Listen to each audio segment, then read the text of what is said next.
One shot at a time. You're right, Roy. Just knock it on. Let her rip. You playing golf today? No, I'm not, Grandpa. I'm playing tennis. You're playing golf and you're going to like it. You just go home. That's your home. Are you too good for your home? Answer me. Welcome to the Out the Bunker podcast with DT and Jase.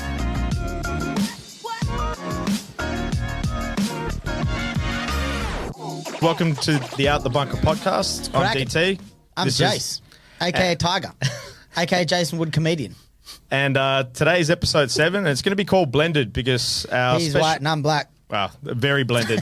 But today's guest is a master of just blending ridiculous amounts of talents into one amazing human being. Jack of all trades, master of none. So, look, thank you for tuning in again. We're always pleased to, I guess, have people on that want to support local. They want to share all of our stuff.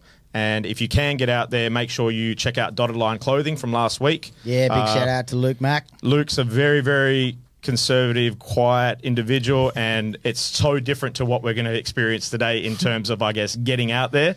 And I guess the other thing I want to talk about just very quickly before we get into it is Mitch Creek. I don't know if you know Mitch Creek very well from NBL. I don't know how much NBL I you don't know him. I know people who know him. Yeah, so Mitch Creek and Corey Homicide Williams actually got back to us and shared a little bit of love for the Up Shit Creek shirt that Luke had on. And look, to Corey, man, we miss you. We wish you all the best with your treatment, and your story is super inspiring, mate. And we just know that you're going to fight this to the end. And if it all comes out, we'd love to meet you someday, mate, because you've been a big inspiration. You're one of the best basketball players that we've seen in the NBL, and we'd love to have you around at some point. Amen. But Jase, did you get any golf done today? This week? No. Today. You worked today. On the weekend. What did I do on the weekend? No, I didn't. I had a week off. I had a weekend off, which, based on last episode, I probably shouldn't have done. So I should probably be out there practicing every day, trying to be on the course as much as possible. But life took me away from the course, so hoping to get back to at least the driving range this weekend, being a long weekend. Well, I'm working Friday, so maybe I can get in on Sunday or Monday, but we'll see. Did you happen to catch any of the Players' Championship the weekend? Oh, yeah. Because we haven't actually discussed I watched it on KO. Yep. Watched day one, was super stoked to see Rory McIlroy. Like, I think he shot 6 or 7 under on the first day, and I was like, yeah, that's my boy. Because if you don't know, I got his signature on my right bicep, and we're pretty much best friends. God. And then he just disappeared. Yeah. Like, I missed a couple of days because I wasn't home and I was going to watch the replays, and then on day 4, I don't know what happened. I think he ended up like equal 12th or something. Yeah, it was something like that. Just But disappointing. Like, I guess the part Scotty I wanted Scheffler to... is just ridiculous, Scotty Scheffler, like, I watched day 3 and 4 and a little bit of day 2. And day 2, he started having trouble with his neck. Yeah. And he was in the lead, and then he just, like, dipped down to, like, 5th. Yeah. And I'm like, oh, Which no, still man, is, that's it. like, in so much contention. And I'm not a to be big fair. Scotty Scheffler person, you know what I mean? Like, I find him to be that, I don't know, the fake nice guy.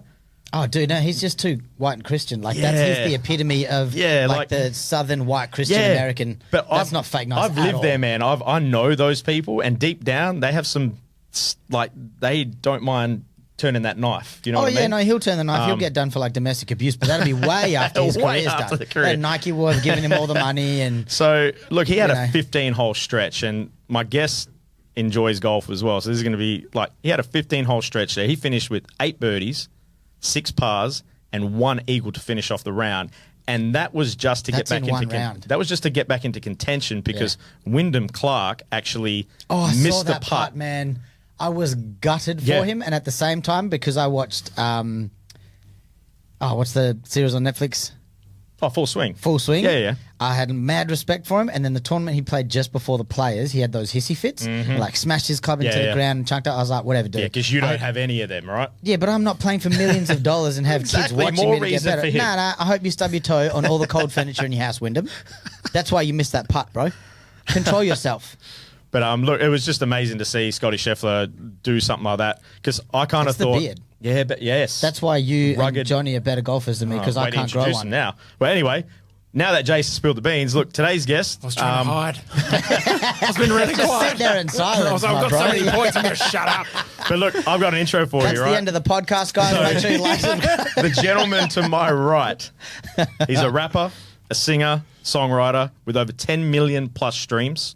He's toured the country with major acts such as Obie Trice, real names, no gimmicks. There you go. Yeah, Brett. No gimmicks. Madchild, and many others. Has also worked with huge artists like Mick Jenkins, Grip, and Chris Rivers with his current song Sweet Dreams featuring Mick Jenkins out now. Sweet dreams He's been a made PT on top of that for 11 plus years and is the founder of JPFIT Online. For anyone that doesn't know that, he can explain it, but it basically specialises in helping FIFO men achieve their goals because of their busy work schedules. He's been a disability carer since 2017 and speaks and mentors kids in music, fitness and mental health.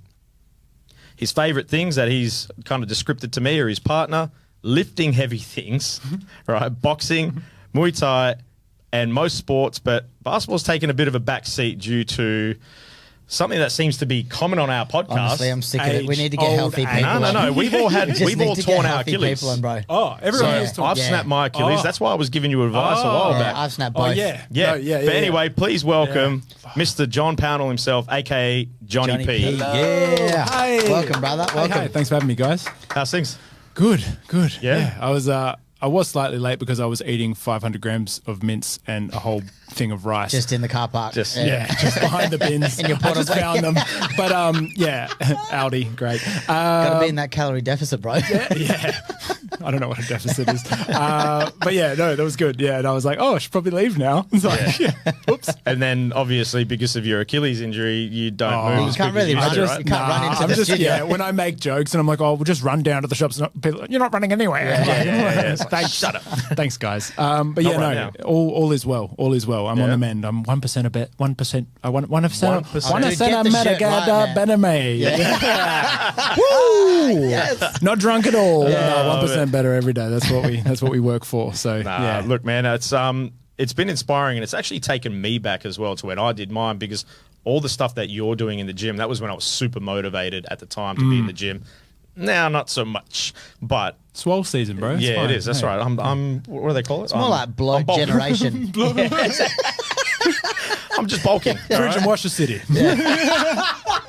But that place? basically, Oh. it took me back to like how much hard work you have to put in just to be able to walk properly again. And there was a post you posted today where you were doing the calf raises, and bro, my calf is the same as yours because one is tinier one's than the dust other, and one's and it's so hard to get that back. If Both you get of it mine back are the to same as your even, dust. I'll be impressed. Yeah, that's the goal. But that right side was like my jacked side, and now my left side is huge. Like it's like my left hip is so jacked up because it's been compensating. And I was like playing cricket at Christmas, like on one leg, like hitting golf balls in the backyard on one leg. I like, saw just that. Yeah. So when you play basketball, were you a left-footed jumper or a right-footed jumper? right. Yeah. Oh, so you're a lefty, right? Yeah, I'm ambidextrous. I'm a bit of both. Bit of both, Yeah, okay. We hit some golf balls on the weekend, and I hit some right-handed just to annoy people that couldn't hit them right-handed. And I was like, got it. But no. Yeah, your lack of calf muscle is about the same as mine that I'm building currently. So Yeah. we're on about. I'm par at planning the on getting moment. it back. Yeah, same. It's nice when the I'm planning on getting them. I want to get them in the first place. Yeah, it'd it's be nice nice. on Instagram when I film a story and it like flips it, and then I'm like, yeah, look, it's jacked. Yeah. Just don't look at the This other is what one. happens if you put work in. Yeah, exactly. JPFIT, woo.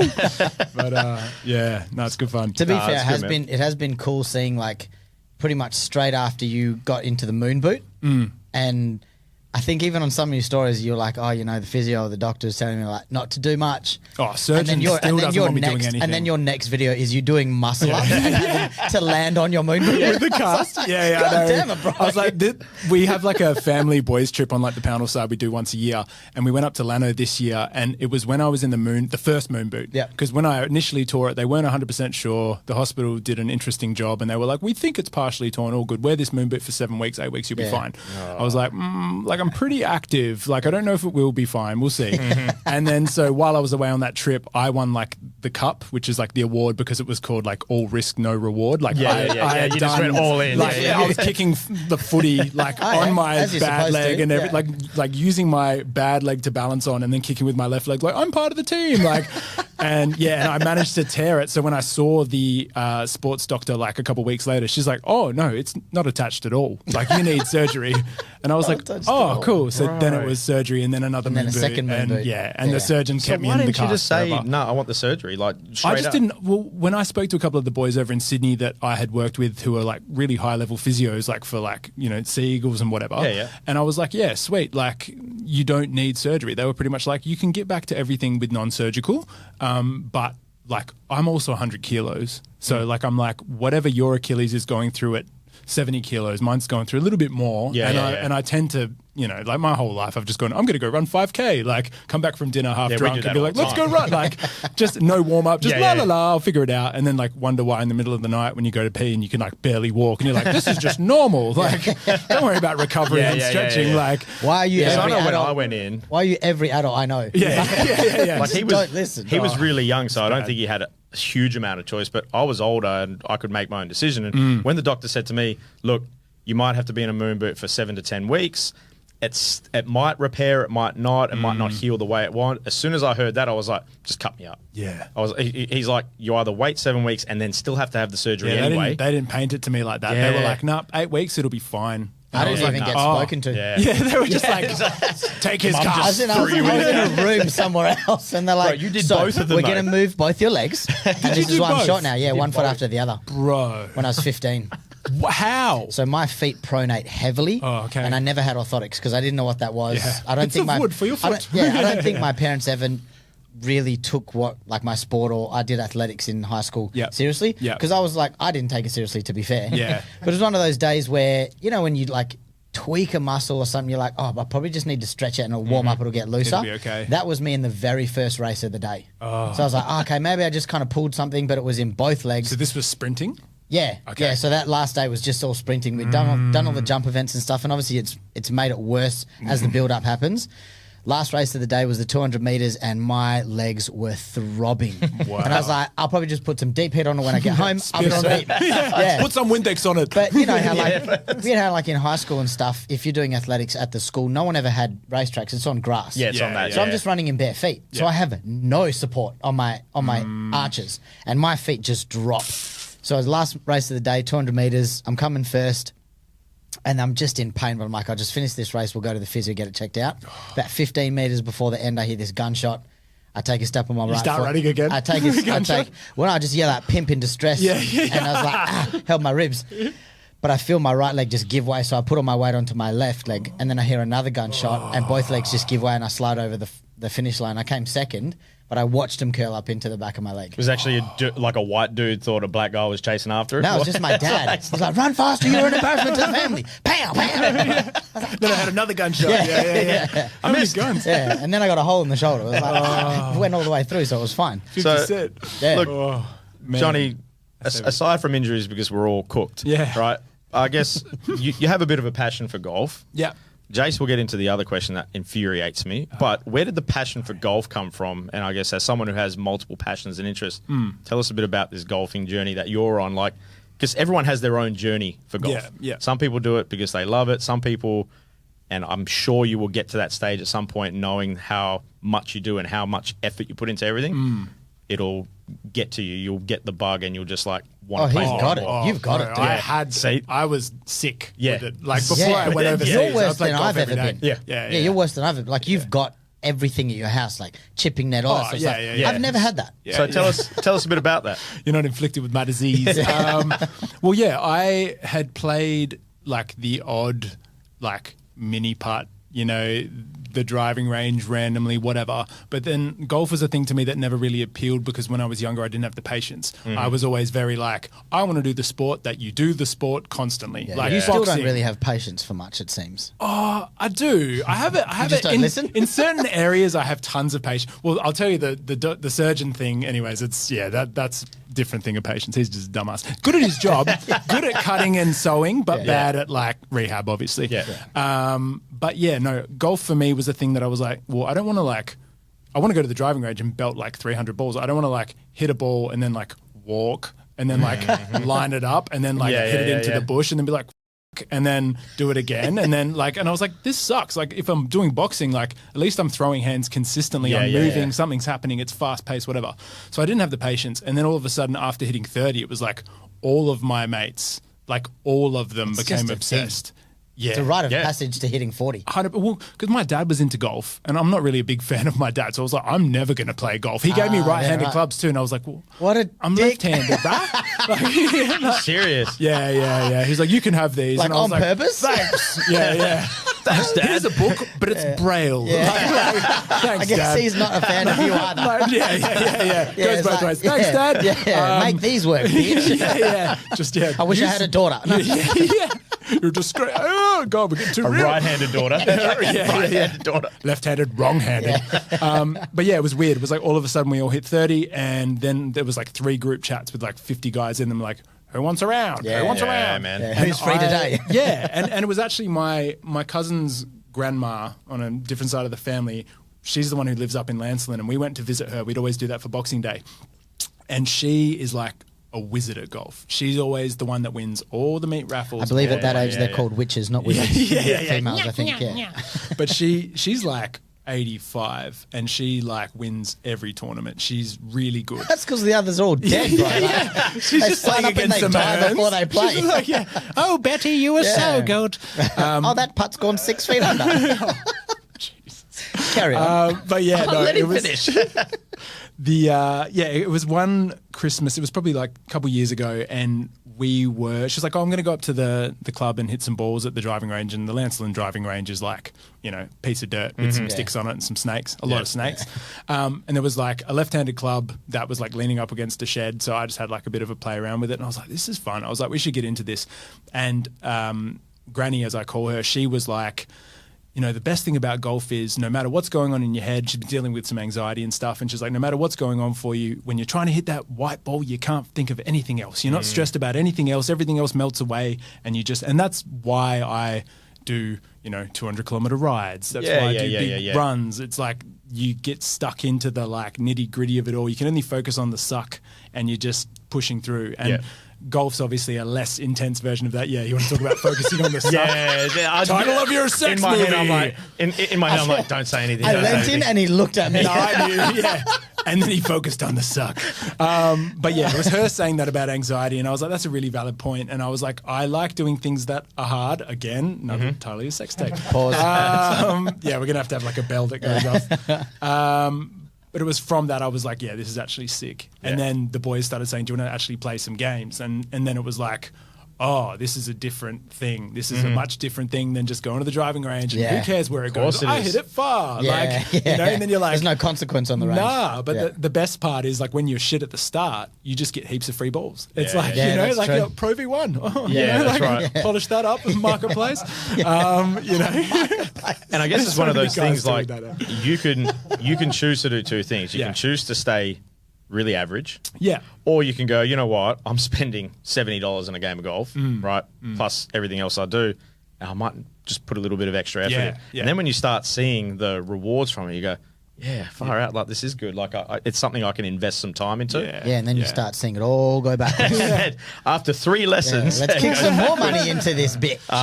So do you want to ask him about this? Because I don't even want to talk to him. Speaking about mastering a game that you'll never actually master, you have achieved something that the majority of golfers will never achieve in their life. And if I didn't like you so much as a person, I know, right?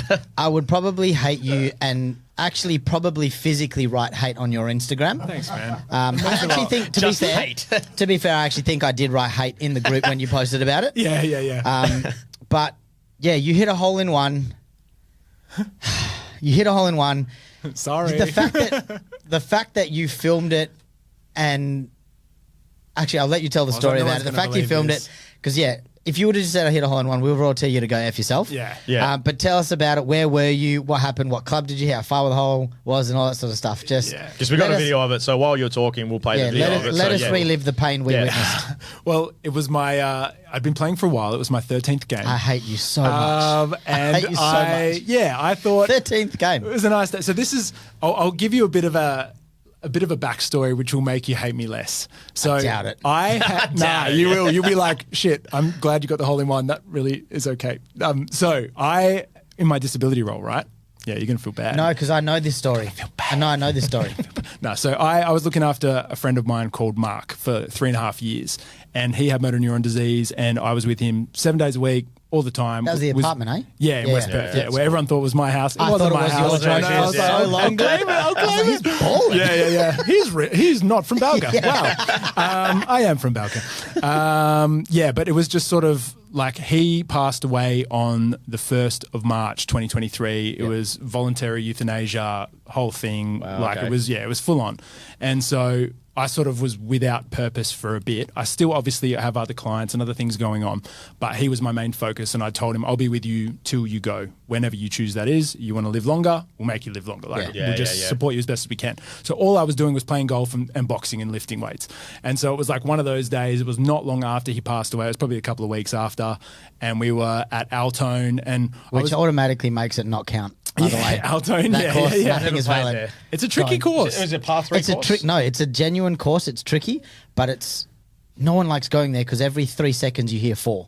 I hear 4. And if you look at some of the and if you look at the quality of some of the humans that go on that course, you see double pluggers, you see singlets. Yeah, it's one of those things we were talking about. I didn't realize I rocked up wearing a collared shirt and I was like, no can one's you just dressed wear like what this? you want? Yeah, they were onesies? they were like, do you own this course, sir? I was like, are you coming to check? Mankini in the back of the car.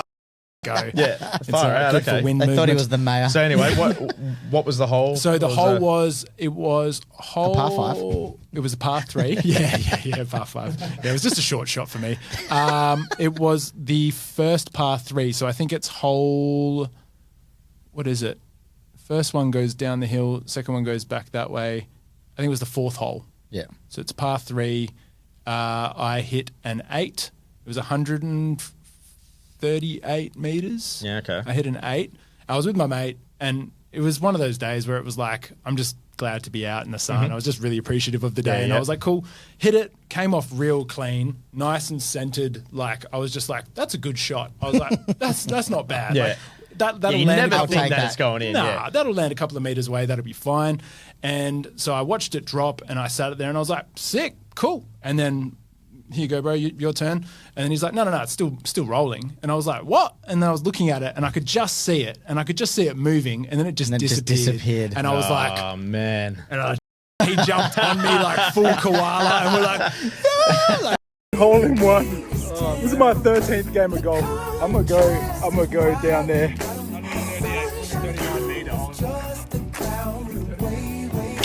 Jesus Christ. I'm gonna buy a lotto ticket. Holy shit. I can't believe that happened. I can't believe that fucking happened. I just go. Bro.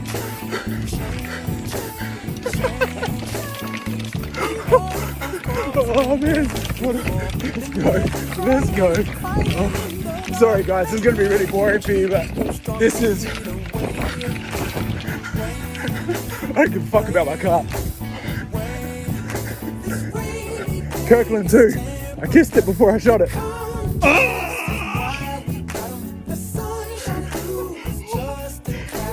Yeah! Do you want to know what the best part is about that? On the next hole, I was like, this is my lucky ball. And I launched it into the water. But I shot my best game by one stroke, so it all counts. Fuck. Screaming high pitched, and I was like, no one's going to believe this. Holy shit. I was like, I'm just going to film my phone. I'm going to run to the hole. Like, let's go. And I was like, it's a Kirkland 2. Yeah. Kirkland 2, like I can name the ball. Crying because no one believes you're ready. Yeah. In the video, man, there's that one part where like you get about halfway up the fairway, it's like, screw the cart, I'm just going to leave it. And you just like drop it and you just keep running. So cute. But yeah, and then all these old boys are like, you owe us a beer. And I was like, sorry, mate, didn't hear. I don't know the rules. And everyone's like, no, you got to buy like everyone a beer. And I was like, one of the dumbest rules in golf. Right? Man, they got some stupid They should buy you beers. Yeah. There's a reason you're playing at Altone because you can't afford to buy drinks. Hey, it was my local course. It was like right next door. It was so good. But yeah, the ball dropped. We lost our shit. Ran down there, and then grabbed the ball, and then on the next hole, hit Favorite it in the water. part. Yeah. Lined it up. Did you ride it all? Yeah. So and then use that ball? No. So it was a Kirkland 2. Pulled it out. Was like. Yeah, the adrenaline wore off. I was like, all right, I'm just sending this next one. And just went straight in the water. And then my mate's like, bro, that was your hole-in-one ball. And I was like, He had to tell him. I was just like with the fairies. I had no idea. Oh, you would be. But then I was like, there's one Kirkland 2 left in that packet, so I pulled that out and so you signed it. signed it. Nah, doesn't count. Doesn't count. You Not the ball. nullified the hole in Hey, one. You need to day, go back to the I'll water. go diving. Yeah. I'll go diving at Altone. Bro, that's just like You'll find dead bodies in that. Oh, 100%. Paulie, I've That's why got I buried them. something. Yeah. I've got something on the Google Drive of a photo of as how close I got. I would have been. It's he so tells everybody. agonizing, bro. It was I've heard 2 it or 1,000 3 times. dimples from rolling in. No way. And I Just was sitting on the devastated. edge. Like it's more infuriating. Yeah, like just Yeah, anything. If he dies before me, I have to put it in the eulogy. I have to tell people. Yeah. He Like- died, never making And it. then there was another. No, the one I always tell people is I was at where was I? Collier Park, and I've hit this whaleback. Okay. And I'm on the par So 3 you don't there. even know. I've, It's not a real story. I've smacked Well, it right, and I've They're done my what you local did. courses now, but I've never been to them. I No, need it's to not go. bad. Yeah, but yeah. I've smacked this ball, and the green kind of goes like this. It kind of slants up, and then you see the flag. So you technically can't see anything over the hole anyway. Bit of a blind shot. But I've hit this ball, and I've heard it hit the flag, Oh. and the ball like hit and went. Whoom. So here's me. I've flipped, dunked and it. I've gone. I've got my camera. I was like, I recorded down. Jase sucked in, man. Hole in one. Blah blah. I get up there, and the ball's just like popped out, and I was like, delete. Like delete. I'm not sending that to him. Like, Just blocked me on everything for a man, week. I was devastated. But the fact that you got it, man, is just He had amazing. HAT written up Yeah. on your socials. Backspace. Yeah. So look, That was cool. on top of golf, you're also a freaking hip hop artist. Yeah. A damn good one at that Yeah. too. Thanks, man. And look, it's hard in Australia. I mean, I've had friends back in the day, like who were, I guess, performing around clubs and stuff like that, doing hip hop. They used to write, record all their own stuff. I've still got mates who do some of it still, but Yeah.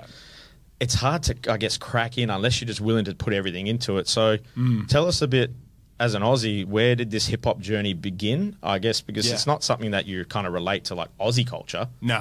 Right, Nah, not at all. mate. Like we've grown up in it because of the basketball and hip hop is just like so No, I molded hate together. I'm more of a country boy. Country Yeah, boy. I'm more of a Dixie Chicks Yeah, kind of person. landslide. yeah, Give me a yeah, good definitely landslide. feeling Beyonce's new country tune. So I guess like So intense.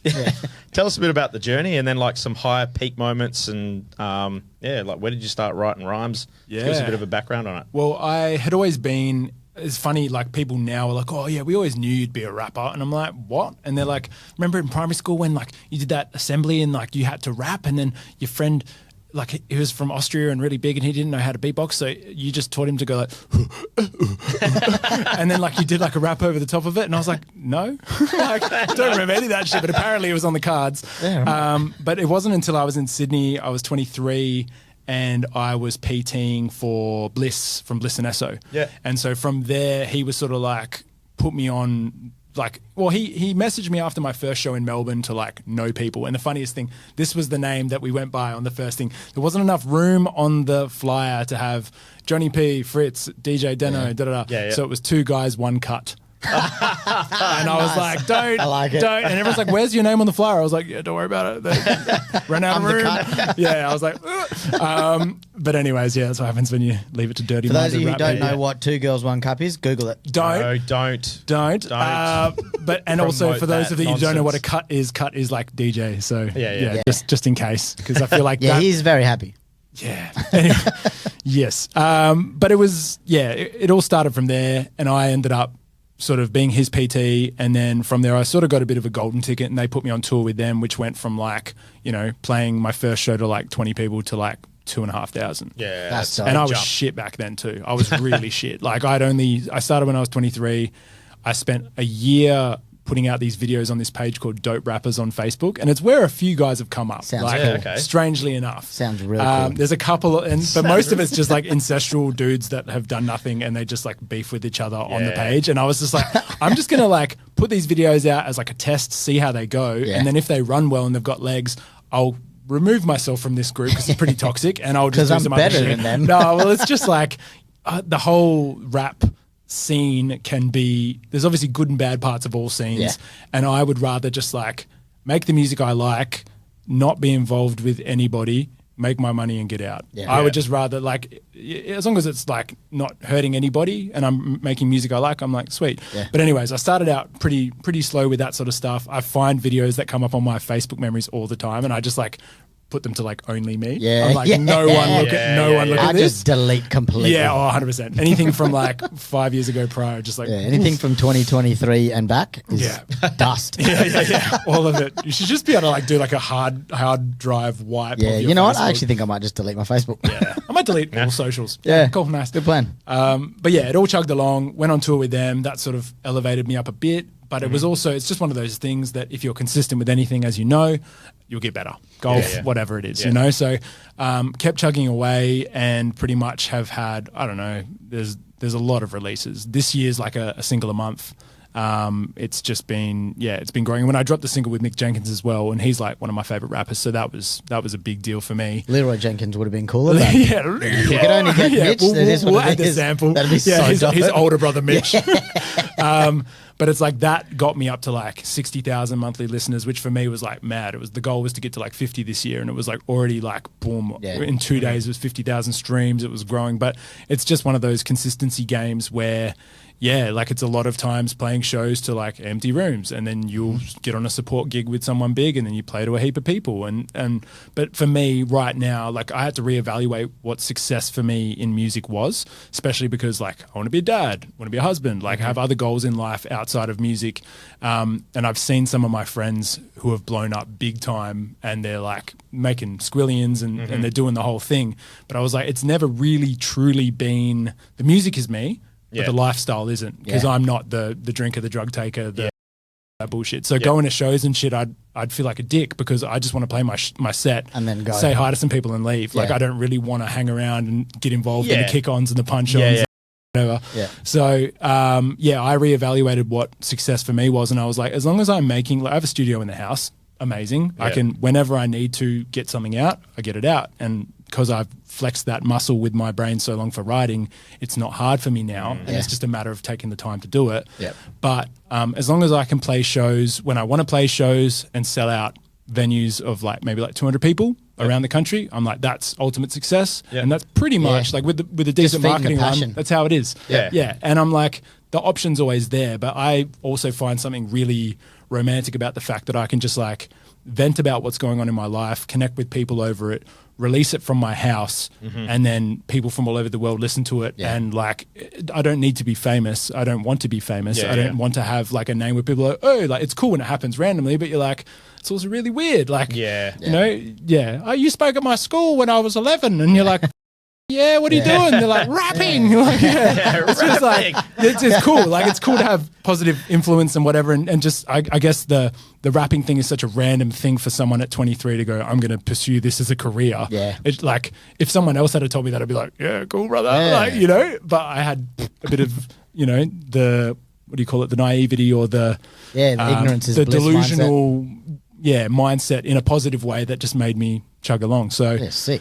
Lots of highs, lots of lows, but it's a passion and it's something that I'll do regardless. And it's a good little passive income stream. Nah, up, Paulie, up. Oh, yeah, brother. Yeah. You turn it up. Turn it up. These lights, man. Don't blame the lights. No, anyway, I just was in the sauna all day today, so I'm like, oof, speaking of passion, so you've also been a PT for 11 plus years. Yes.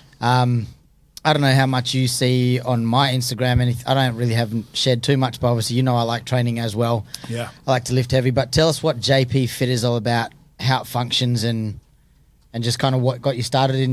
Give us the lowdown on that. Well, the PT started when I moved over to Sydney because I had no idea what I wanted to do. I was selling phones. I was selling phones at Crazy John's, and everyone thought I was the Crazy John. And then it worked. You could pull that off. Yeah, it worked to my favor. Hey, girl. Yeah, one eye just like there. And that was good until they closed down, were bought out by Vodafone or whatever. And I was like, how am I going to how am I going to live in Sydney? And then everyone was like, why don't you be a PT? Like, you know, my weight loss journey started when I was 16. I was an overweight kid, grew up looking after my mum. Lots of poor choices because I was left in charge of what we had for dinner every night. So I'd walk down and get Red Rooster every night. What's a kid going to do, right? Yeah. So I've had my takeaway days. And then, I was 115 kilos. What was it? 110 or 115 kilos when I was 15. Wow. Damn! And then I got down to... You are fat. Yeah, I was big. Yeah, I was you were City, his boy. royal thickness. This is royal with 10 C's. And then I got down to 69 kilos. Yeah. That's better. Could have got lower, Sex didn't day, want baby. to. Yeah. Could have got lower, didn't want to. Didn't want to. 69's fine. Let's move from Especially there. when you're 15, it's like, Yeah. it's Still I didn't know what a 69 was when I was 15, bro. I was like, that's cool, a though. weird number. Yin and yang. Yeah. I hate odd numbers. Yeah. But yeah, so I lost a bunch of weight. And then from there, it was like I just got stuck into training. And it was just without it being meaningfully perfect, it was perfect because I just like lost all this weight and was just lean. It was like a blank canvas and it was like I just built up from there. And then so when I was in Sydney, I was like, what am I going to do? Everyone's like, bro, why don't you be a PT? Like, you love your training and your fitness. And did my study, faked all my shit, didn't know anyone in Sydney. They're like, train an old person. I'm like, I don't know an old person. Norman McGee has cervical cancer. And they're like, what? Like, Show us to him. He Yeah. died last week. Yeah. Don't worry about it. Norman has a cervix? Yeah. It's the weirdest part. Yeah. Norman has a cervix. And then it was like, train a kid. I was like, I don't know any kids. Like, just Jimmy. Oh, yes, he did He just push-ups. drove around in a white van, Yeah. like looking for kids. Like, Hey, buddy, come here. Give me some snacks. I'll give you some candy. You do some push-ups. But yeah, became a PT. Long story short, ended up working at Fitness First in Mossman, which was like, if you know Sydney, Schwank City. Yeah. Is that Very Money swank, bags. Is that? Yeah. Okay. Yeah. Oh, yeah. Sorry. Gold flex on my shoulder. It's not dandruff. Paulie's from New South Wales, right? Yeah. Yeah, And, okay. and I'm actually born from over there as well. Oh, cool. Yeah, and I know where it is. Yeah. And I know where the New South Been Wales there. is. It's above the west, north. Been there a Melbourne couple of Dolphins. times. Yeah. Yep. Nice. It's But yeah. in the new south So of what's Wales, not in the old south. Yeah. Old So South what's shit. JP Geography. Fit So JPFIT started purely because I had always hesitated to do the online thing. Guys were doing it when I left Sydney, and I was like, oh, I don't really know. You can make a joke about that, by the way. Guys were doing it when I left Sydney. Hey, look, if you can't cop it on OnlyFans, you can't cop it, mate. Hey, fair. PT is what you got to do. That's what you got to do. And it didn't feel like the thing I wanted to do yet. I was like pretty burnt out from PTing for 6 years straight, and I was like, don't know if I'll take that. No days off. No days off, baby. Yeah. No days off. Yeah, work myself to the bone. But then I was overseas after my client passed away and all that sort of stuff, and everyone kept coming up to me and being like, hey, like, you look really fit. Like, what do you do? And I was like, I train a lot. And like, I made like $4,000 on my holiday just from people coming up and asking for programs. Yeah, and I was then like, all you gave them was a little thing of trend and a needle. I just They're gave him like, a "Get photo of on me it." going, Jim. No, but I was like, this is literally, people need my help. It was always a thing. Whenever shit gets really tough, it's like, who needs your help? Okay, people with disabilities need your help. People, youth, kids need your help. It's like people that want to lose weight need your help. So it's like, who can I help? I can help people get what they want, then I'll get what I want as a consequence of that. Lots of money. Yeah, that also helps. But yeah, I pretty much used JPFIT as a way to sort of help those people as much as I could, obviously without me having to sacrifice physical time and being in a gym counting reps because I was so over that. Yeah. And also a way just to capture these funds because I was like, people are just willing to be like, hey, like I want to pay for your service. And I'm like, well, how am I going to make this legit? So now I have an app and all that sort of stuff. And I've realized after doing it, I still help anyone, like anyone that comes to JPFIT for weight loss or whatever they want to do, I'll help them. But I want to specialize in helping the FIFO guys because, FIFO men and women, I feel like they have such a discipline for their job that they may not like, but they're doing it to provide for themselves or their family. And it's just like they need to be able to channel that discipline into something that would also move them forward. Like why not use that if you've built that? Why not use that to also help yourself? Because people always tend to think it's too hard, it's too this, it's too that, and it's like, well, once you actually get stuck in, you realize your energy goes up, your mood goes up, everything else is easier because you're doing the hard stuff as well. Which is interesting that you mentioned that because FIFO was what caused me to get to the fittest point of my entire life. Yeah, there we go. I was actually showing Eric beforehand, like I weighed, this would have been 2016. Yep. I weighed about 84 kilos and I had no muscle on me. So I looked like a human thumb. Yeah. And then I was at FIFO and I was like, well, I'm doing 12 hours a day. What am I doing with the other part of my life that I can actually improve or do anything better? So I just started getting up at 2 o'clock in the morning and going to the gym before I started work because I could never be bothered to do it afterwards. I was always too tired. Even though in your head you're like, I'll be able to get it in after 12 hours doing a hard shift. You can't. So I started going to bed at like 7:30, 8 o'clock at night. I'd sleep for 5 hours, get up, go to the gym for an hour and a half, get up, do my 12-hour day, and just started watching everything I was eating. And like I'll show you the photos afterwards. I dropped down to 68. I cut too fast. Yeah, I was saying to all the ladies on site, I was like, I got 68. You can owe me one. And then I got fired by HR. I was going to say. Quickly out of FIFO. Yeah, you definitely shouldn't say that to Gina Reinhardt. So yeah. So it's interesting. Like I love the fact that you've recently kind of tried to get that focus into FIFO because there's so many people who, especially nowadays, things becoming more autonomous where people are so sedentary. Yeah. There's still guys out there who are busting ass and girls who are busting ass doing very physical jobs, but there's so many positions that are becoming sitting behind a desk and using a joystick or doing it by a computer. Yeah.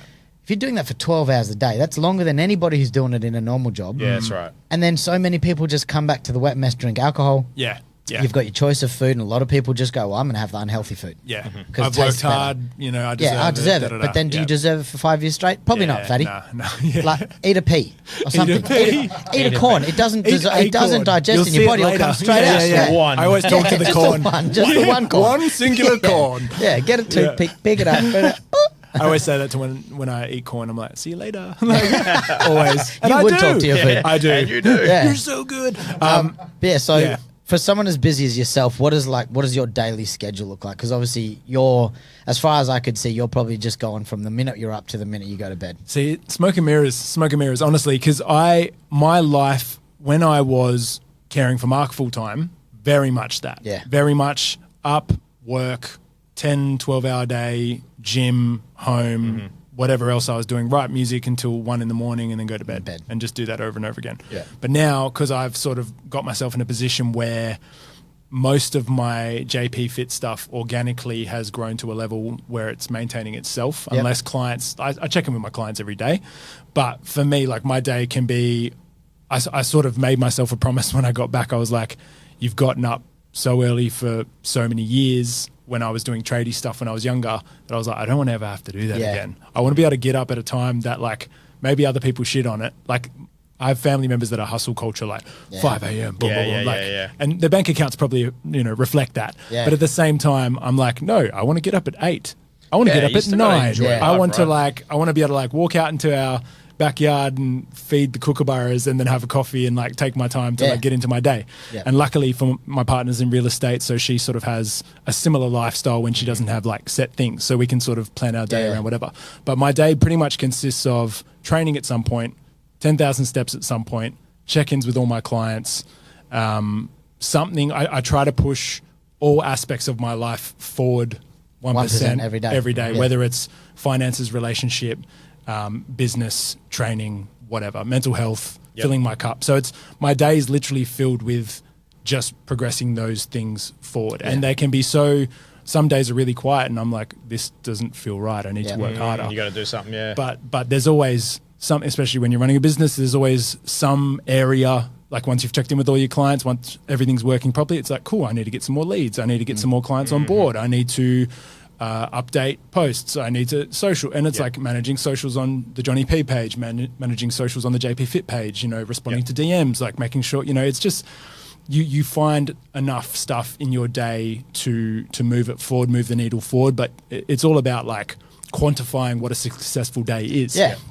Because it's very easy to be like, cool, like I've ticked these couple of boxes or I'll get a couple of like clients that sign up and pay up front and I'm like, don't need to do shit today. I'm going to the cafe. This is cool. But then it's like you always need to. There's a big difference between being in that like feast and famine mentality where you like grind until things are good and then you take your foot off the gas and it drops down and you knowingly let it drop down and then it's I need more clients. And trying to build that mindset of always grind regardless. And that's what I do with fitness. That's what I do with lots of other areas of my life. But then like in business, it's like. It's a different. You got to find a ballgame. balance. You do, and happiness at the end of the day is my North Star. Like as long as I'm happy and fulfilled, and and the 1% thing, as cheesy as it is, it's so good because it's just like it doesn't need to be. People underestimate they underestimate what they can do in a month, but overestimate what they can do in a year or whatever. It's knowing. I think I've royally stuffed that up, but you know what I mean. It's people underestimate what they can do in like a large amount of time and think they have to do everything super quick and everything has to be giant leaps and da-da-da-da. And it's like, it doesn't have to be that way. It's just like slowly move the needle forward helps. And a perfect example of that is golf, right? Oh, 100%. Like you are not going to go from 0 to 100 in a year. No. It's damn near impossible. We've been doing it 20 years. We kind of did. No, we didn't. Well, we went to World Champions in a year. Okay, so swinging. to pause for a little bit, we're going to play a little game that is going to be between you two. Cool. It's going to be a blend of different questions. I'm terrible at this, by the Hip-hop. way. Oh, okay. Sucks. Cool, yeah. So bad. Bit of trivia. Potatoes. Okay. So we call this the front nine, and then I've got a bit of a golfing challenge that we'll do there where That I'm incredible at. yeah. I'll get my first putts in Yeah, 6 yeah. months. We'll see So how if you beat me, I'm quitting this. Just all I want you Disclaimer. to do, all I want you to do is buzz in with your names. Yep. All right. Reginald. So, Jase. what are you known as? John. John. Yeah. John. Damn it. I Johnniepee. win. yeah. Okay, so Jason. Jase, John. All right. In what year did Tupac's "All Eyes on Me" come out? John. 94. Ooh, incorrect. Jason. 93. Incorrect. I don't know, man. Paulie, incorrect. 1996. 96. Oh, 96. Yeah. almost. John 96. All right. 0-0. I was trying to come in with a real hard flex. This like is for Storm. yous too. He knows all rap. What I don't really is listen to Tupac that much. what is the heaviest squat ever recorded? Oh, let me just check my notes and see what No, I no, did at the no. gym today. Yeah. Squat. The guy broke it Heaviest like squat. a week ago. No, that's the 900 pounds for a high school. This is much more. Nah, there was a dude who nailed it like in the powerlifting comps. We talking kilos or pounds? What would you like we to answer can in? we can go kilos. Grams? What's the? Well, someone's got to. Jason. Yep, go. I'm going to say, if we do kilos, I'm going to say 380 kilos. You would be way off. John. Yep. 475. You are still way off. Jason. 4,000 kilos. 7 trucks. So it was actually set by a guy called Nathan Baptist, and he set it at 595 kilos. Did in he say that was because of 2021. the power of God? Mate, that I've watched it on YouTube when I was trying to cook up these questions for you guys. Yeah. Insanity. That's How much of his ridiculous. sphincter is on the Insanity. He's floor? already Bro. in the 1,000-pound club. Yeah. Like It's that's one that's lift. his that's Oh, his yeah, resume. easy. Yeah. He doesn't have to do bench What or a deadlift. dingus. Honestly, Yeah. I hope What- he shit himself. That What day. is the longest distance of a golf hole on tour? on tour? Yeah, right, on tour. Okay. Because I was going to say the So, Nullarbor isn't I'll give on you tour. when it's during the Porsche European Open. I know that doesn't mean much to some of you, but yeah. Oh, I don't know yes. where that is. Give me a I'm rough. more of a Ferrari Open type person. I like Ferrari Or a clothes. Lamborghini. I like Hyundai. Yeah, the Lamborghini Tour. What do you the think it Kia is? Rio Someone Grand give me an Prix. answer. Obviously, it's a par 5. Oh, actually, it's a par 6. Not on tour. Oh, no, they wouldn't have a par 5. It would be a I'm par going to say, 5. Yeah, it'd be a it'd par be, if it'd five. be, are we going yards? I'm going to say 735 yards. Incorrect. It's lower. Well, that's cheating. That helps. That's Now you've got 1 yard. 734 yards to go. yeah. Well, you didn't even say Come on, Jase. because we're running behind schedule. John. Yep. I will say 497 yards. Well, you're even worse. Are you It an is idiot? Yeah. Yeah. That's to be a par 4. Yeah. I don't It's know 600 yards. Okay. You think I know yards? I'm just trying to It's sound like I know. 663 yards and it's 606 meters. Nah, I'm hitting par 8. That's At least ridiculous. that's a par 8. All right. Bogey would be Seeing a as though 9. you're a boxer, Oh, shit. Here we go. who is the only heavyweight to retire undefeated? Jason. Go. Oh, no, heavyweight. Yeah, only Muhammad heavyweight. Ali? No. That was just, I knew he he'd lost, lost. yeah, Yeah, he I lost. knew he'd lost. John, I was going to say Hurricane Carter or something because he No. went to jail, but I was like, he wasn't a heavyweight. Butter bean. Think of a movie. Oh, Jason. Rocky. Rocky Marciano. Rocky Marciano. John, Rocky 40 Marciano. He said it. 49 and 0. Yeah, wow. Man, some of the other records, I looked up the top 15 boxing records. Some of them are nuts. There's guys in there that have fought 330 something fights. Right, every Thai kid. What the Every hell? Thai Yeah. kid over 13. Yeah, 7,000 they're not allowed fights. to go Yeah. pro until they have 1,500 bouts under their All belt right. by the age of 12. Keeping in boxing, We're who shit at holds this the part. record? Yeah, you guys cool. suck. He's just got stuff in your Yeah. area of expertise. Who holds the record for the most world titles in different weight classes? Jason. Roy Jones Jr.? No. Damn. He's up there, Yeah. but it's nuts. He's super famous in a particular country. Oh, it's going to be fucking Klitschko or something.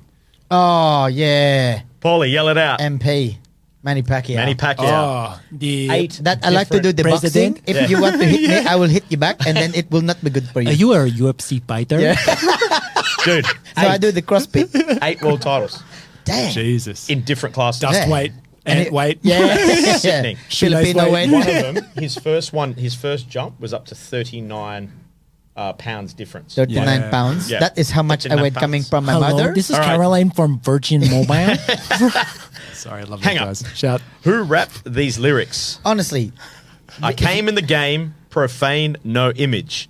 I came in the game with a name it's given from a man who ain't give a damn about his chitlin. that's somebody black. Someone who can't pronounce children. Jeez. I listen to Or he loves grammatical eating. rappers. Or he loves eating It chitlins. could be someone that you might have performed with. Okay, yeah, John. That narrows it down for me. We've already discussed it. Oh, Your Jason, mum. Obie Trice. Yeah, boom. You're shit at this game, I was bro. waiting for him to Because say it actually no says, gimmicks. oh, it does. Yeah, it does. The One actual of the line, bars. the actual line, one of the bars Oh, so goes, you were real waiting to name. say I a was gonna lyric that finish you it knew off. so Yeah, you yeah. I was didn't going to guess finish it? it off. Yeah, well, I I beat wanted you. to say Obie Trice, then I was like, You didn't. Who Don't has test me, won but- more rugby league premierships? Oh, cool. More there's- stuff out of dude, my it's league of easy, expertise. 50-50. No, I don't Sydney know any City rugby Roosters teams. or South Sydney Jason, Rabbitohs? South Sydney Rabbitohs. I said it first. He I got it. He got it. Yep. I'm just Do you guessing. know? Do you know the number? oh, it's a, Jason, it's, 7. It's a lot more than the Roosters, isn't No, it? it's not. I thought it was much 7. much more. 21 7. 21. to 15. 7 times 3. I didn't Seven realize sevens. Sydney City won 15. Yeah, they're up there. It's Yeah. like I hate yeah. rugby in case anybody. I don't rugby care league about the is- sport. All right, this is one for you. No one will get All right, this. I'm but going to get on that. Here's What one did for you that no one will know. No. What did the first webcam ever stream Porn. at the University of Cambridge in '93? John, What? a chicken. No. Walking Jason. It is so random. That like Oh, it is yeah, a random. yeah. Jason. A Hot Wheels race. No. John, Trying to get more random. Rubik's This is- Cube. Jason. Where is Cambridge? The Hadron In Collider. the UK. Is it the UK? Cambridge, yeah. Okay, because this sounds like an American thing. They I'm pretty sure they it's okay. webcammed a coffee pot so they could check if it was empty or full without having to go and check it. Oh my god. That is the laziest damn thing I've ever heard. If that's a in my life. selling point to do JPFIT. nothing with your See why I life. thought it was American? Yeah. It's like, Wow, yeah. It sounds very American. Laziest ready, thing, gotta be the webcam. USA. yeah. Which famous movie duo named their future business I Got Worms? Oh, Jay, this is one for you, bro. I got worms. Yeah. John. I'm going to call out. Yeah, go. I want to say like Will Smith and Martin Lawrence. Oh, That's no. what I was going to guess No, for a that's- second. no. Jason. Oh, Dumb and Dumber? No. Yes, yes, Yeah, yes. Okay, not Go Dumb with and it, Dumber, go but Jim with it. You Carrey got and it. Jeff Daniels. Yes. Yeah, okay. Yeah. When he's talking to the girl on the limo and he goes, Yeah. "Yeah, we're gonna name. I got worms." Yeah, and she Right. has no idea where it comes from. Okay. Yeah. Well, you got one, Jase. I'm impressed. What do you mean I got one? I've gotten more than him. I've got 4 so far. And none of them have been. You didn't say we were limited. Yes. I got the Rabbitohs one because that was a guess. You said it was 50-50. But he so I said just 7. yelled it out. Oh, He you said did get it, you 7. did. Yeah. He He said sucks at this. 7. No, then he said, He you know said how 7. many? And I said 7 times 7, which is 21. So shut up. It's 49. So, So I said times 3. Yeah. Sorry. Anyways, Dumb and Dumber over here. Yeah, Dumb and Dumber Yeah. is both me. do you want to just ask the last one before we go into this putting challenge for him? Yeah, what's 7 times 7? No. That's just, So you've done the Perth Corporate Rumble. no. Oh, you're no, going to? No, I've trained people up for you it. trained trained people people up up for for it. it. Yeah, that's what it was. Yeah. So anyway, yeah, I guess the thing, I'll just read it off the laptop because I'm not really good off the cuff. Tell us about the Perth Corporate Rumble and Muay Thai. How did you first get into combat sports? And then kind of carry on. What's the mindset for prepping a fight compared to other sports, just as something as single as the gym? Like, is there a different mindset or how do you prep for that? Yeah. Because you got a 3-0 record, right? Yeah, technically, yeah. Yeah, It's- that's mental. two of them That's were also sanctioned. because they were against the people his carers for. Yeah, So that yeah, doesn't yeah, count. yeah. It's like his hole in one. It doesn't matter. Turn the strobe light. Let's go. You Yeah. seen that video of that kid? Let's go. So first fight was a charity bout in Sydney exhibition when I was like 22 or 3 or something. I've been boxing for a while now. And then second one was another one a few years later, more hectic opponent. That was opponent. More hectic opponent. He obviously caught you a He hit couple me of good once. ones. Yeah. No, that was a good. I beat the shit out of him. That was great. And then last one was just like interclub, like the main event thing for our sparring thing. But yeah, the Perth Corporate Rumble thing comes from having my cousin fight in it, and I sort of helped him out, getting him used to getting punched in the face. Did he win? He won a belt. They drawed it, and they both won belts, and now he just wears the belt. Like they both everywhere. got a belt? Yeah, yeah. Nah. I was like, this is bullshit. There's too much take it money in this. We didn't draw. We won. No, we won. Yeah, we won. Yeah. But it was just, those are some shiny disco balls. It's great. But yeah, the mindset for the whole fighting thing, and the Muay Thai side as well was like, that my boxing gym in Perth also had the Muay Thai option. I started like mucking around with it and whatever. And when I went over to Thailand, after my client passed away, I went away for 3 months, went to Thailand, India, Cambodia, Vietnam. I followed it, man. That was insane. Yeah, trying to find protein in Cambodia. So hard. Hello Kitty protein drinks at 7-Eleven were the only choice. Man. It was crazy. There were a lot of rats on the side of the road. So. It was that or like duck penis. And I was like, I've had too much. They don't give you the duck. I've had too much. I've had too much of that. Gobble, gobble, gobble. But no, it was... training in Thailand, that was hectic because I've got a good story about that sparring. So I was told by guys that fight like Jack Becker and stuff, like you know, on the way to UFC and stuff. They're like, be careful when you go to Tiger Muay Thai. It's full of a lot of Russians that just want to like take gear and like fuck up Snap white boys. Yeah. And I was like, cool, fair enough. And I'm like, I always have had that conflict with combat sports and music because I'm like, well, I want to keep my brain cells to be able to be articulate and to be able to write songs and shit, and speak. And obviously from disability, seeing a lot of people with acquired brain injuries, and it just makes it very apparent for me. And I'm like, oh, this is the risk to reward is not there. So, but when I want to smash some dudes. Yeah, but it's also fun. It's also fun. But I'm also like a really friendly dude. Like, and I sort of like people. They'll be like, you a big guy. So this is what happened in Tiger. Big Bulgarian guy, big guy, come here, we spar. And I'm like, oh, yeah, right. And he's like, don't worry, I won't hurt you. And I'm like, okay, fair. I was like, bro, I'm a musician. I'm not here to like lose brain cells. Like, don't try to take my head off. I won't try to take your head off. Like, all good. Don't worry, I'm Bulgarian world champ. Fine. Heavyweight champ, heavyweight. And I was like, okay. And so we moved around and he's just fucking trying to take my head off. He's swinging and I'm just like under him and he's just throwing, and I peppered him with a couple of jabs, kept him away. Like, luckily I'm very long, so I could just keep him away. But he was just trying to kill me. After, look him up, legit Bulgarian heavyweight. He was the world heavyweight. Yeah, like proper boxer. Like, so you I was like, yeah, so I was just like, fuck, I'm better than I thought I was. Like, that was good. But like the caliber of the dudes training there, we had like Zhang Wei Li at Bang Tao from UFC. She's the women's strawweight champ, the Chinese chick. We had all these you said that like UFC fighters. Yeah, but there's just so many. If you watch a UFC card or one championship card, you'll just see all these people and you're like, oh, I trained with him. Yeah, there's a guy called wild, man. Anatoly Malikin, Russian guy. He's like, I thought that was the dude who does the heavy lifting on the YouTube clips. Yeah, the janitor. Yeah. Can they lift this? I clean here. Oh, he's good, man. He's literally like probably Jase's height. And so he's in the midget class. And he's a heavy. Well, maybe he's a heavyweight. You say he's a heavyweight. Think about it, I'm like, he's a little bit bigger, but he's very short he's short compared to me. But he's the heavyweight, light heavyweight and middleweight champ now, all in one. He's just, I have so many belts. But far out, dude. Yeah, and the mindset obviously needed for that. It's obviously different to other things, but it's like,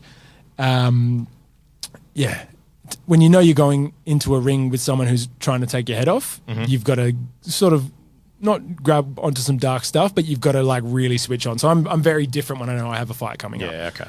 I'm my friendly self pretty much, but I'm like, I always get like a savage haircut. I get myself a fucking mohawk or something. And I'm like, I'm going to kill this person. And then after I'll shake their hand. I always go back to that one clip of Mike Tyson when he's sitting across from, who is it? And he starts breaking down and crying.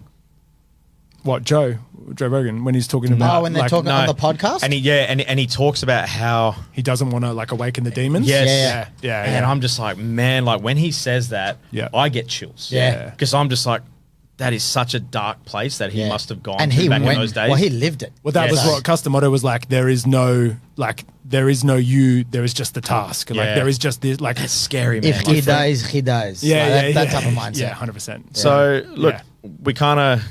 got to wrap it up. Yeah, for sure. Just so we don't cut through, but we're going to go do this little bit of a putting challenge that Paulie's going to work with us. But please, Jase, do you want to kind of give a shout out? To who? Well, to everything. Yeah.